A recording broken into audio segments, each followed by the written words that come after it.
talk for a while about the I/O system and any questions you might have about device drivers, file systems, abstractions, whatever. So, Darryl.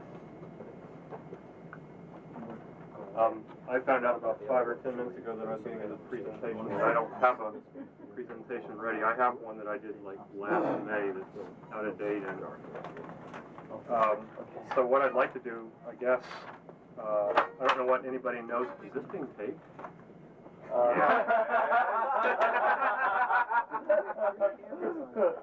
They didn't tell you that? Can't we just turn it off for this part? Good Lord. He didn't tell me it was going to be taped on top of it. Well, we gave you 2 minutes to repair, didn't we? Yeah. I guess what I should really do is ask the question, what do you know about NT or the I/O system, or how it all fits together, and what do you want to know? Or what do you think you know? We've only learned about kernel, the executive, and that's it. Okay, so you understand basically how the executive fits together, and I/O system is a component of that. There's device drivers and file systems, and they all kind of fit in this world, right? Right. Okay, and the user API to NT is through NT native system services type things, right? And you understand. Okay, and you understand objects and handles to objects and access rates and all that kind of stuff. Okay, good. That makes my job easier. The I/O system.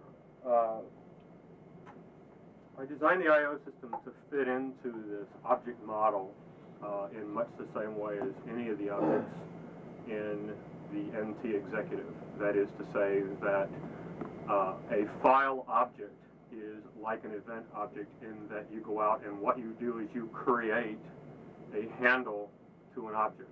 Okay, and so like all the other APIs inside the system, there's an NT create file, where NT is, that's what it is, and this is the function that says this is what we're about to do, and this is the object type. So we would have NT create event, NT create process, and there's also an NT open on all of those, and there's an NT open file. What those things do is they create a handle to a file object. Okay? A file object is the object that that represents, if you will, one of a real live physical file, a directory, a volume, or a device. Okay? In essence, what I'm trying to say there is that when you go out and you open a file on the disk, if you use NT open file, what you've done is you've gone out and you've opened an existing object, and we're going to return a handle to it. Okay? Same thing for create. Whether or not what you did when you called NT create file is you actually created a new file depends on the parameters that you pass in the NT create file. Okay? So what we're trying to do is we're trying to say that somewhere out there in the physical world, either on a disk or a terminal or something like that, there is an object, or we're going to create an object, and then we're going to return a handle to it. The operations that you can then perform on the file object get seen as, from the user's point of view, a stream of bytes from 0 to n, where n is the length of the thing that you're talking to. Okay? And that doesn't make any difference whether what you're talking to is a real live file or a device, in which case of a disk, we take the entire disk and we say it starts with byte 0 and ends at byte n, where n is cylinders times tracks times sectors times the size of a byte times the number of bytes in a sector. A terminal, same thing. Right? You go out and you read from the terminal and you write to the terminal. Okay? So we see it as a stream of bytes. What about a mouse?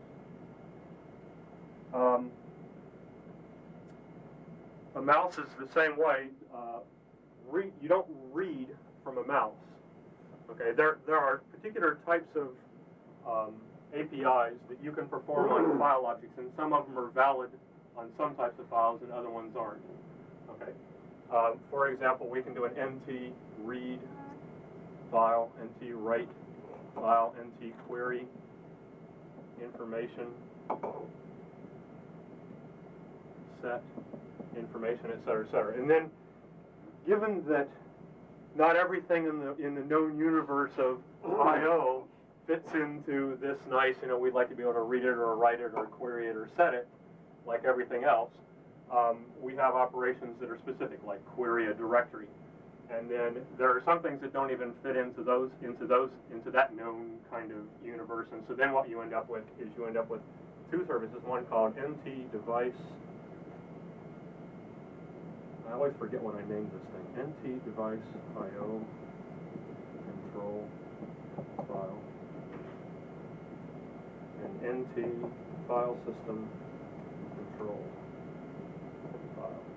And what these guys do is they allow a particular device type to specify a set of control functions that you can hand to the device, which the device then performs based on whatever the function code was, and the same thing for file systems. Okay, so getting mouse events, this is how you do it. You send it and these things in OS2 are called ioctls, and we call them device IO controls or whatever. You send it an IO control that says, please complete this IO request and give me back the data when a mouse event occurs. Okay. Or in the case of a floppy, I would like to do a low-level format. Okay. Please format the disk for me. Okay. And it actually goes out and does a low-level format. Okay.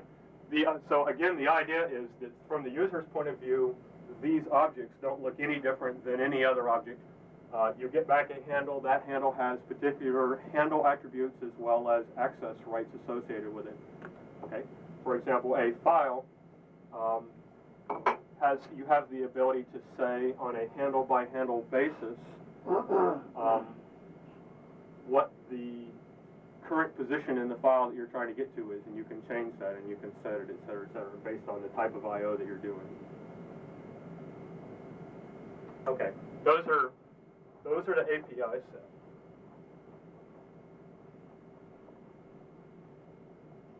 If we were to take a look at the I/O system itself,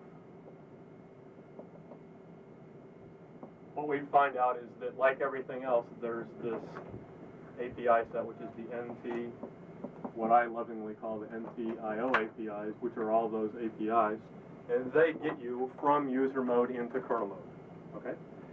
Sitting at this layer is then the NT I/O system services themselves, and they implement those APIs by taking the requests and sending them down into the system, into file systems and device drivers, which are layered in a layered device driver model that then goes out to the hardware.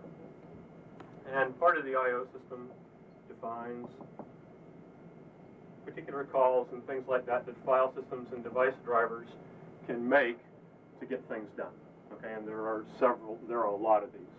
Okay, the first thing to say is that the I/O system at this level down is absolutely, positively, 100% asynchronous always. Okay, at the user level, some of the APIs are asynchronous, and some of them are synchronous.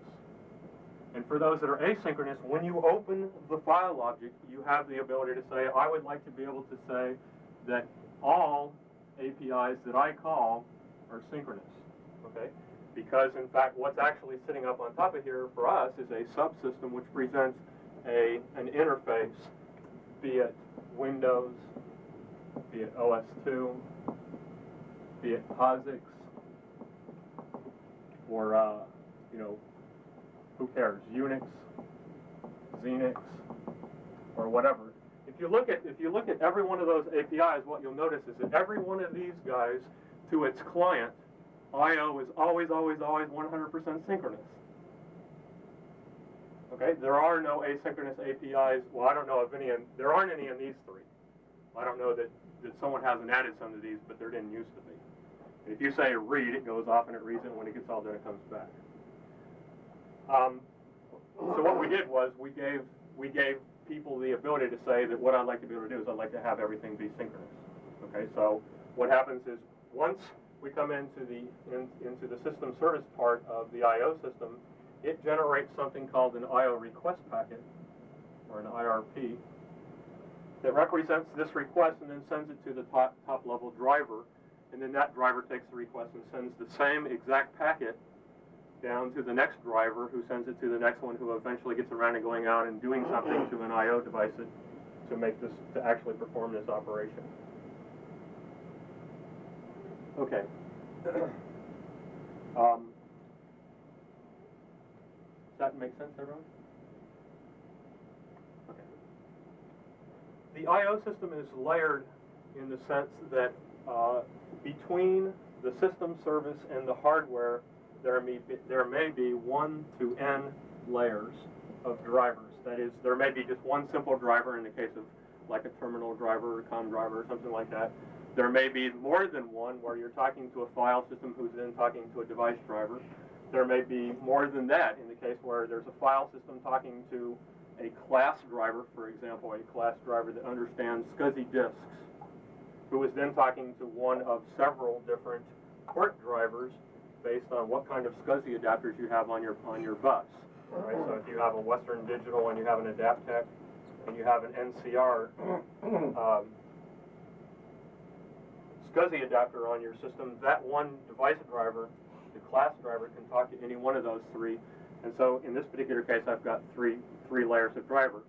I can come along and insert drivers in the middle of here and say I now have a new device driver, and this guy is a striper, or this guy is a shadow driver, or mirror, or whatever you want to call it.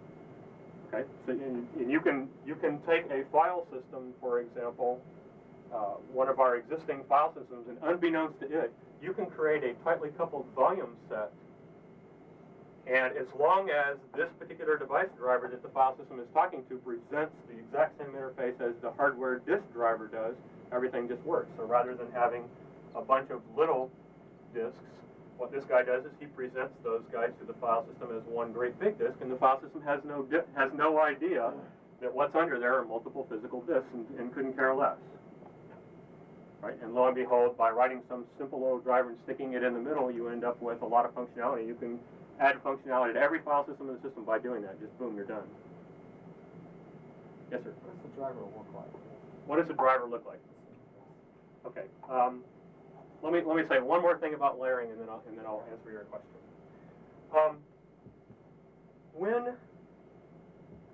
When this layering occurs depends on what kind of driver you have and what the user gives you as the name of a device. For example, in Landman today, someone can say, I would like to open /server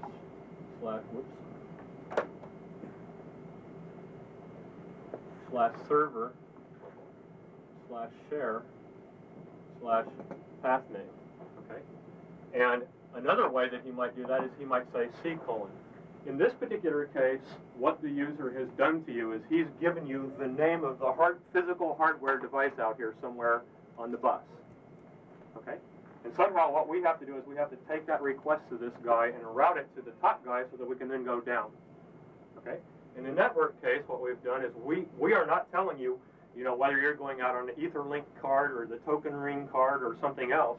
What we've done is we've said, out there somewhere is this name, please find it.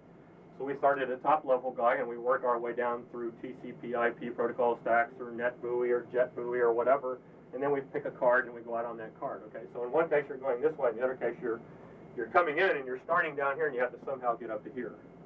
Okay, and we can go into that if you'd like as to how we do that. But basically what happens is eventually we get ourselves in a situation where I know that the path through the drivers that I want to go to are, I want to go from the file system to this class driver and out this adapter. Okay. The lowest level guy says, I'm at level 1, and when this guy gets stuck, when this guy opens this guy, and he does that just like you open any other file, okay? He says, I get this guy's level +1, and this guy, when he mounts this device on that adapter out there, says he gets this guy +1.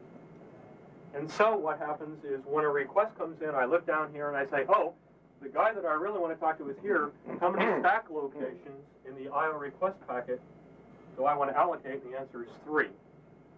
Okay? So what I do is I have these stack locations, one for the file system, one for the class driver in this case, and one for the Western Digital device driver. Okay? I then tell the file system by putting parameters in here what the user said he wanted to do. The user said, I would like to go out and read the following data from this file.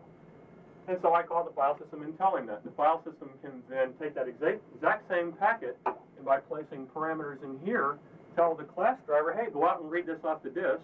And then this guy calls the Western Digital driver and says, here's the CDB that I'd like to send out onto the SCSI bus. Please go do that for me. Okay? And so that's how we get away with having one IO request packet. Okay. And it can be reused, or we can bust them up, and we may call the file system and say, I would like to go read this in the file. Well, this piece of the file is out there, and this piece of the file is over there, and this piece of the file is over there, and that piece is over there. So what we can do is we can allocate several different IO request packets, all of which have back pointers to the main guy. And when each one of these guys is done, this guy automatically gets completed. Okay. What does the device driver itself look like?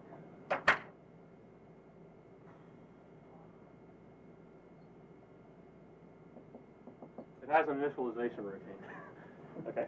A device driver in the form that we're currently working on is nothing more than a simple program in that it has a main entry point, and that's its transfer address, and its transfer address is the initialization routine.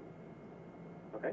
When we call it, its responsibility is to talk to the configuration manager and go figure out exactly what devices it's supposed to be servicing. Okay? It then creates objects for those devices called a device object. Okay? And that device object has a name. And all the names of all the objects in the entire system start with that, right? I mean, that you learned before, presumably. By convention, all of the device objects go in the /device directory. And in the case of, let's say, a floppy, there might be two floppies, so one of them will be floppy 0 and one of them might be floppy 1. Okay? In the case of hard disks, we might have hard disk 2, and then hard disks in our world are partitioned, and so they have a partition name, partition 3. And that refers to some particular partition on some particular hard disk hanging out here on the bus. Okay? It's its responsibility to go create these device objects with those names. Okay? It's also responsible for going out and initializing the controller and the devices. And it's also responsible for creating something called an interrupt object and initializing and then connecting it so that we understand where this guy's interrupt service routine is. Okay, the next piece of a driver are the dispatch routines. Hang on, can we just backtrack a second? Yes. So that init routine for the device driver not only knows the hierarchy in the namespace that it is going to provide, but also the location of the namespace. Is that correct? Well, yeah, I mean, we pass it that. But yeah. I mean, it's always going to go in the /device directory. And it's going to, it's going to be some permutation of what you see here. But it's the device driver itself that defines that as opposed to... No, the system does. The system tells the driver, which hard disk is this? I mean, all of our disk drivers are going to create device objects /device /hard disk X /partition Y for each of the partitions on that device. Okay? The driver doesn't understand anything about going and finding the partitions. So what it does is it creates a directory here for its device, the actual hard disk, and then it creates /partition 0, and that represents the entire disk, and then it calls the I/O system and says, please go build me a descriptor of where the partitions on this particular disk are, and tell me how big they are and where they start and where they end and stuff like that. And so I go off and I build that, and then from that, it then goes out and creates more device objects, one for each one of the partitions, and names them /partition N.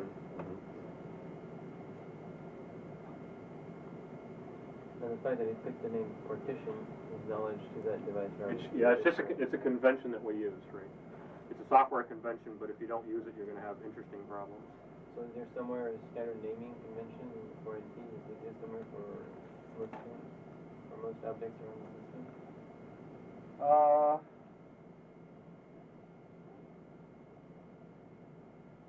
Yes and no. I mean, there's nothing that says they have to go in a particular place, right? In order to take some of the existing utilities and port them to NT and make them work, we had to have some way of saying what the conventions were.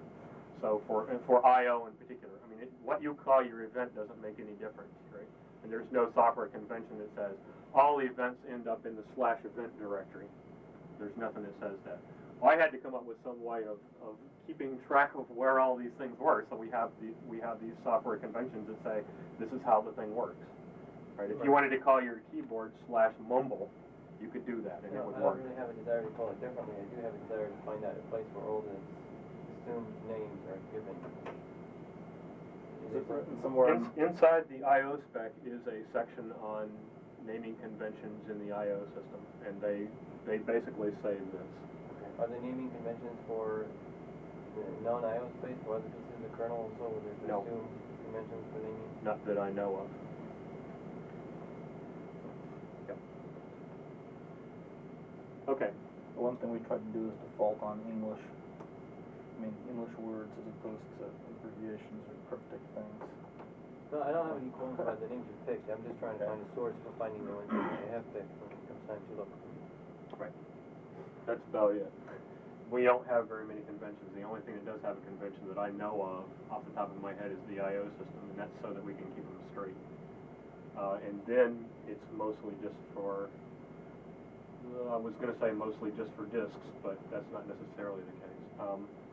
The stuff that sits on top of here that's to Windows, it says C: is that disk, right, is totally arbitrary and is done with symbolic links in the object naming space. The object system presents an object type called a symbolic link. And what we do is we create a symbolic link called /C:, and when the user types C:, or that's his current drive, we stick a slash in front of it, and then we take the rest of the name that the person said, like /temp.bar, and we call the I/O system and we say, hey, go do this. And I call the object manager and say, please parse this and tell me which one of these disks I'm going to, which one of these I/O device objects I want to talk to, and give me the piece of the name that you didn't parse. Well, that, as a symbolic link, points me to /device/ something or other, and so that gets me to the device object, and then it calls me back and says, okay, here's the device object, and here's the piece I didn't translate. I then say, okay, and I call the driver for that particular device, in this case a file system, and I say, here's a name, please go open it or create it or whatever it is that we were supposed to do based on what the person said in terms of NT create file or NT open file. Okay, and it goes out and does the appropriate thing. Okay. Okay, the dispatch routines, there's one dispatch routine for every major function code. If we were to take one of these stack locations here and we were to blow it out. But can I ask a question about that? Yeah. That translation, that separable translation, can that operate at different levels of the file system hierarchy? In other words, because I got down 3 levels and I didn't know a name, could you go up somewhere else and interpret that? Yeah, within the file system, we can have symbolic links. Okay, so there's symbolic links like these object manager symbolic links, and then this whole thing may be this thing right here we may go out to this file and find out it's a symbolic link, and it says, here's a new name, please start all over. Okay, and then we go back to the object manager and we say reparse, and it starts with this whole new name that we gave it, right? In fact, if this were, Do you have hooks in there to do up calls from the file system out to the user space? No. To do that? No, we never do call outs from the user space, to user space from kernel mode. You don't get security ratings doing that. Right. Okay. So if temp were if this were a symbolic link that got us to that disk, and this turned out to be a file which was a symbolic link that said, please go to /d:/pickup/ belch or something, right? Then what we would do is we'd take the remaining string and we bring it down, and that's the new name of the file, and we'd hand it back up to the object system and say, we didn't find this thing, but we did find this, please reparse, and it would start all over again. We'd take this and find out that's on another disk, and then call us back, and I would give this name to the file system that was handling that particular disk. And you can keep doing this. And we can just keep doing that, yeah. And I mean, you can go off node to some other machine, and it finds out, oh my goodness, or you can end up in the DFS namespace or something like that. Do you have loop counts and stuff like that? I don't know whether we do or not. I haven't asked Steve what the maximum number is. I presume that there's a number somewhere, but I don't happen to know what it is. And all the name parsing stuff doesn't have anything to do with me, right? I mean, I just take these things and generate packets and tell the IOs and tell these guys what to do, right? Okay, so if we were to take one of these parameter things, I call these things IO stack locations, because as we move up and down through these layered drivers, I keep a pointer to which guy is the current guy and just go up and down, right? Sorry, let me ask one final question about that. Maybe it won't be final. Suppose I wanted to plug in my own parsing model. How easily could I plug that in? If you had a file, I take. So again, I get down once to some we find level, a device object, right? Right. Once I find a device object, Right. from there on, everything else is up to the guy that I call to parse. Right. So if you wanted to change backslash to £, you can do that. How about halfway down, sort of, I get to some, I get to C/temp/foo, and then from there on, I want my own parsing scheme. Within a given file system? Or you want to give me a new name and say reparse and get there that No, I way? want a different parsing scheme from that point that a different file system handles. In other words, can a file system, in the middle of its parsing, sort of interact with a different file system? The way you do it is you have a pointer here. You say this is a symbolic link to somebody else, and you tell it what to use, and then we parse from there on out. And we have to have some way of getting to you, right? The way you leave one file system and get to another is use symbolic link and say, here's a new name. Oh, I Go see. use You that. just start with a different, okay, yes, I Right. see. So, I mean, there could be pound signs or whatever else Right. you wanted out here, forward slashes or, underscores or something like that. And as long as we keyed out there, And then right. you just put the then we different just thing in take the front. rest of that name and give it to you and say, okay, you parse it. Okay. Right? Okay. Okay, within one of these stack locations,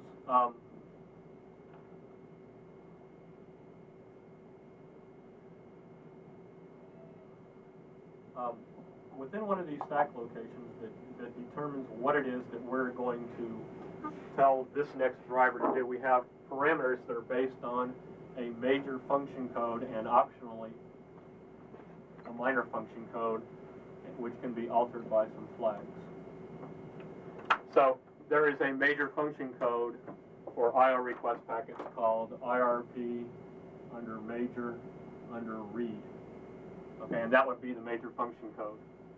And because this is a read, then you take these 4 parameters and you look up in a union, and you find out that the parameters are the first two long words are the byte offset into the file that you'd like to read from. The next pointer or the next long word is the length, and the next one is a key to use to determine whether or not you own a lock or whether there's a lock conflict. And then there's some other stuff down here that you don't need to worry about for now. For each one of these major function codes, a driver has a dispatch routine if it implements that particular function. Okay, and I guess we have to back up and explain what a driver object is.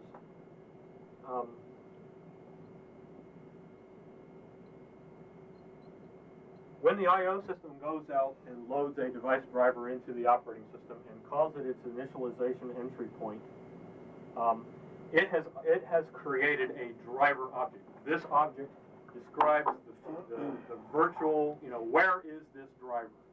Okay, well, it has a starting address of that, and it has a size of that.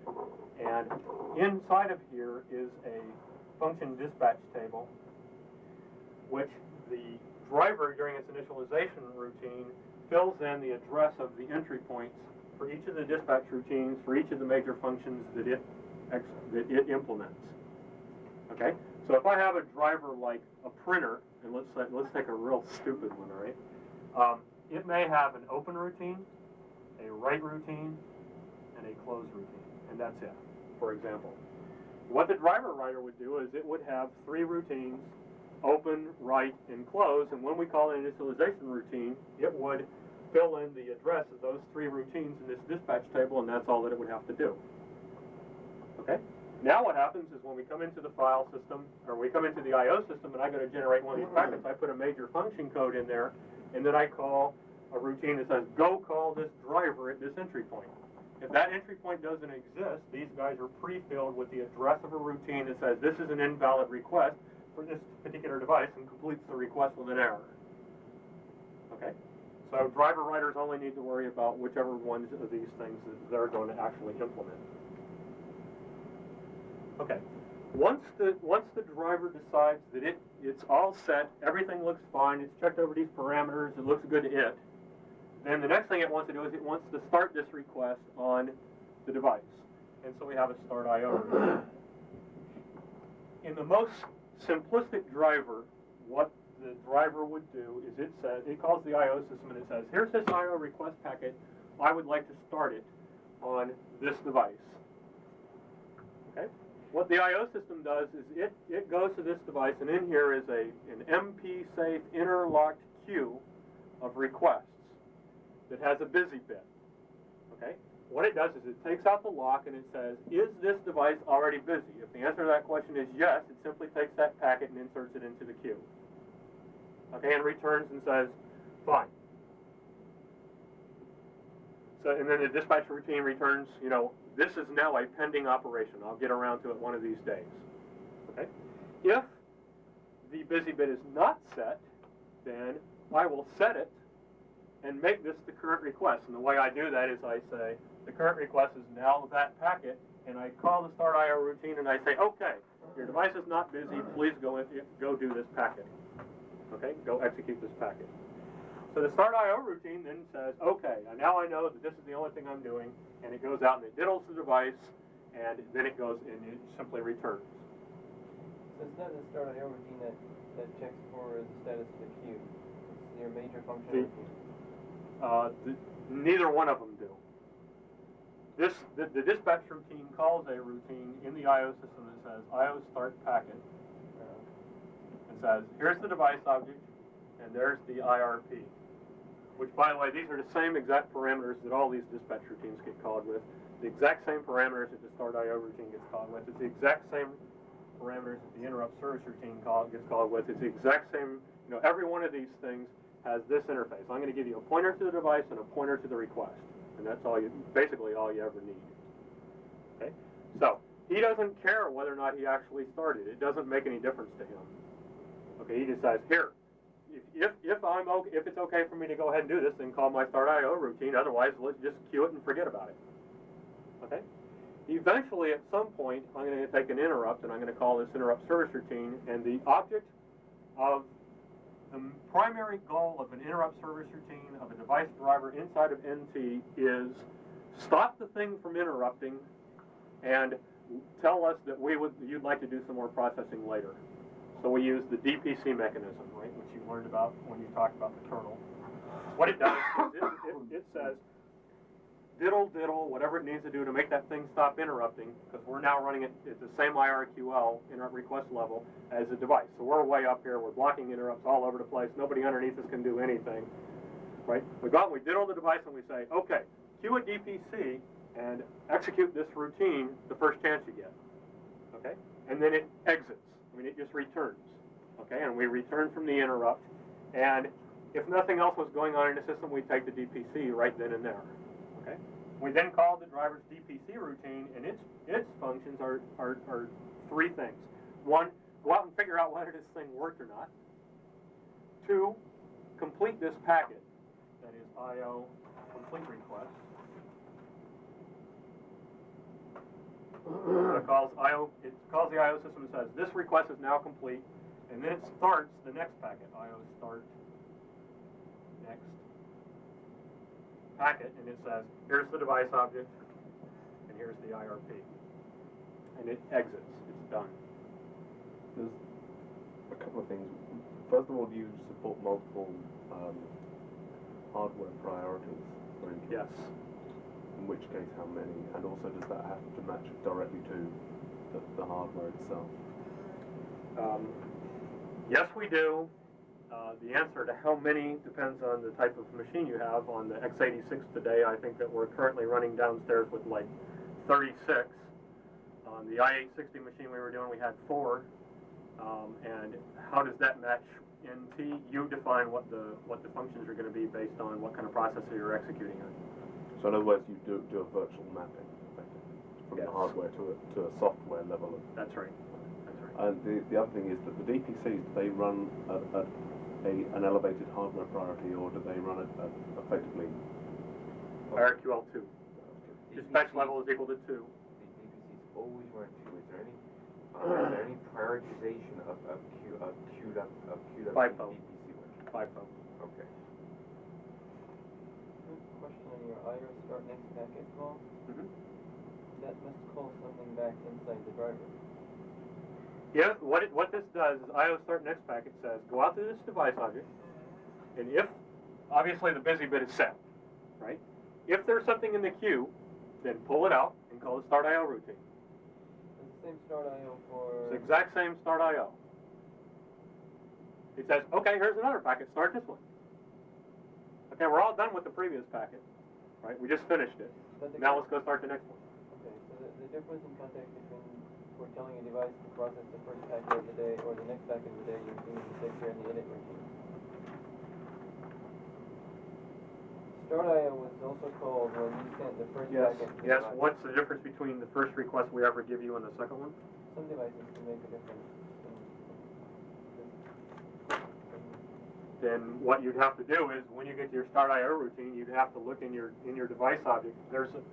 Every device object has an optional extension, which is where you keep all of the read-write data that you want to keep around in the context information and state information for your particular device. Presumably, you'd set it and say, I have not that's a 0. I have not received my first packet, and that's the way you do in the init routine, right? And it's possible to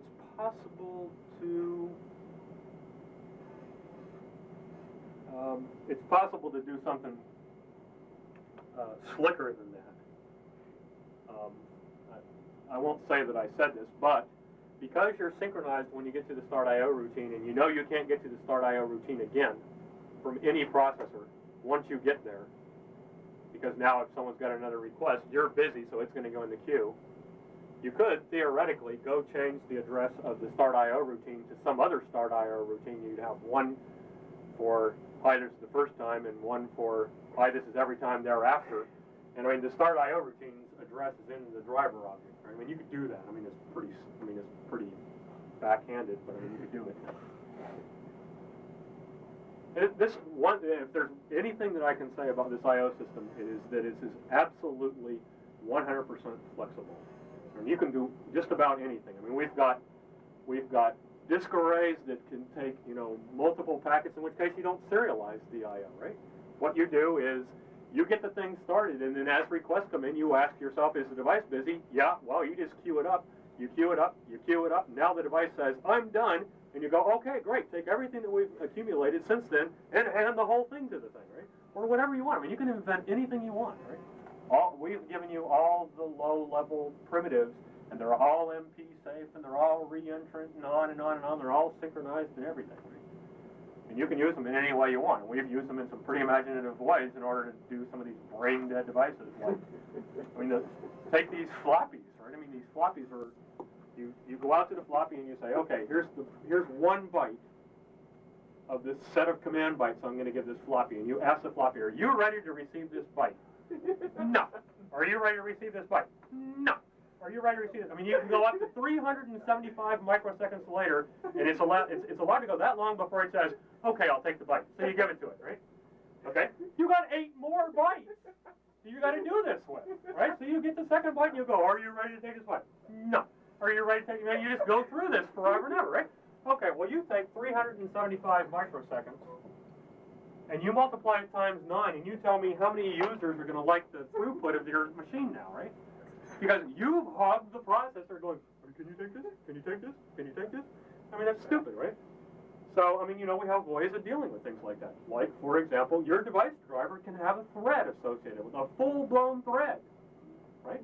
What happens is when you come in here to your dispatch routine, you go, hey, it looks good to me, hand it off to the thread, right? And the thread wakes up, you contact switch to him, he wakes up, he goes out here and he tries this a couple times and says, I'll talk to you later, right? And he goes into a wait state, right? He actually waits in the thread, right? So you go back and you do some real work until it's time for him to wake up.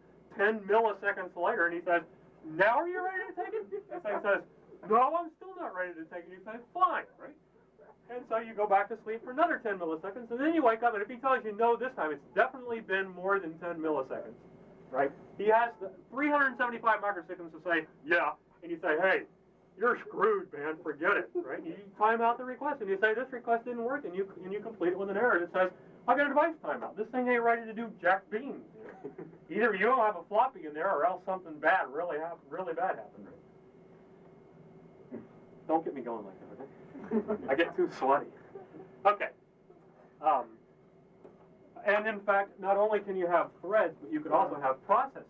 I mean, a full-blown process with an entire, 2 gigabytes of its own virtual address space, and you can create threads in there, and now it can tuck information in there. I mean, local cache information. It's obviously easier in a network driver to cache information in a 2 gigabyte virtual address space and context switch to it to get the data to give back to the user than it is to go down through a bunch of transports and actually go out, give you the thing up into 1,536 byte messages and send it out on the Etherlink, wait for the other guy to get it off the link, go up through the transport to the server, through the server, through the file system to the cache, and then all the way back down again. So if you do create a thread as part of one of your device drivers to deal with some slow device thing, then that thread is going to be essentially an executive thread. Mm-hmm. It's a system thread. Runs in kernel mode only. Can never go into user mode. If it does, you're going to keep the sneakers. Okay. And it's preemptible and all of it? It's preemptible. You can set its priority. Generally what we do is we set the priority of those kinds of threads to the lowest real-time priority. Right? So we set it to 16. You built one of these things with a floppy, with a 995 floppy disk controller, and it all works? Yeah. And so this thing well, we use an 82077, right? Right. So the system is reading a floppy. Yeah. And people are still can do. Oh, absolutely. Oh, absolutely. Yeah, absolutely. That's right. Yeah, it works out pretty nice. I mean, it's a lot better than the BIOS stuff that we have today. I mean, you get into the BIOS, it actually does just what I was, saying. I mean, it's pretty disgusting. The first time I ever looked at the code, I went, no, this can't be right?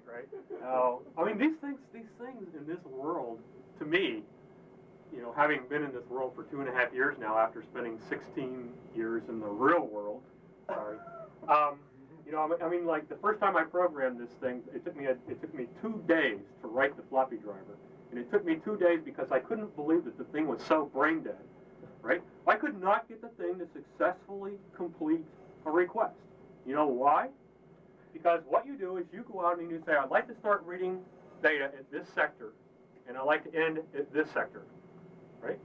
Well, it goes out and it starts reading, and after it's read, and you also tell you tell the DMA controller, not the device, you tell the DMA controller how many bytes are about to show up, right? And as soon as the DMA controller sees that many bytes, it goes out and says, hey, stop transferring. Right? And the floppy says, hey, whoa, I got an error. You told me to stop transferring. Right? So it gets an error. That's case number 1. Case number 2 is it can only read a track at a time. And if it hits the end of the track, it gets an error. It says, hey, I hit the end of the track. Right? why didn't we just tell it how many bytes it was supposed to be transferring? You look like it like incremented up to 0 or decremented down to 0. Wrong. Okay. Anyway.